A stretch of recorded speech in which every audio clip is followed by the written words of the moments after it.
अस्सलाम वालेकुम दोस्तों, जियां त मां आहियां ज़ाहिद अली तहीम ऐं तव्हां ॾिसी रहिया आहियो ZAT ऑफिशियल। दोस्तों अॼु जी हिन वीडियो जो टॉपिक आहे शमन अली मिराली ऐं मज़र अली चांडीअ ते।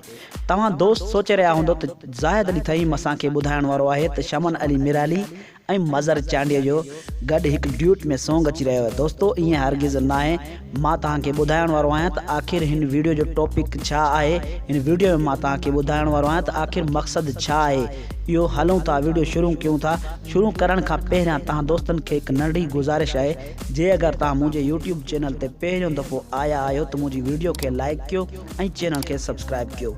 जी दोस्तों, मां तव्हांखे ॿुधाईंदो वञा त कुझु अरसो पहिरियों शमन अली मिराली हिकु सॉन्ग ॻायो हो। उन सॉन्ग जा आख़िर बोल कहिड़ा आहिनि, उन सॉन्ग जो शाइर केरु आहे, इहो मां तव्हांखे ॿुधायां थो। उन सॉन्ग जो शाइर आहे वहीद हकड़ो साहब ऐं उहो साॻियो ई सॉन्ग वरी मज़र अली चांडियो साहब ॻायो आहे।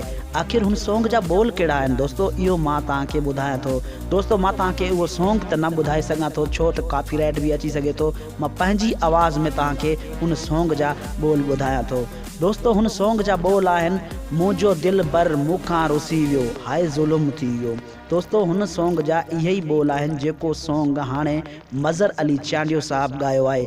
तमामु बहितरीनु ख़ूबसूरत ही सॉन्ग आहे, ज़बरदस्त शाइरी सां। दोस्तों अॼु जी ही नंढड़ी वीडियो तव्हांखे पसंदि आई हुजे त मुंहिंजी वीडियो खे लाइक कयो ऐं चैनल खे सब्सक्राइब कयो। ऐं हा, जे अगरि तव्हां शमन अली मिराली साहब या वरी मज़र अली चांडिया साहब जा तव्हां परस्तार आहियो, मुंहिंजी वीडियो खे लाइक ऐं कॉमेंट्स ज़रूरु कजो। महिरबानी, अल्लाह पाक तव्हांखे ख़ुशि रखे, सलामत रखे। जिथे हुजो ख़ुशि हुजो, आबाद हुजो।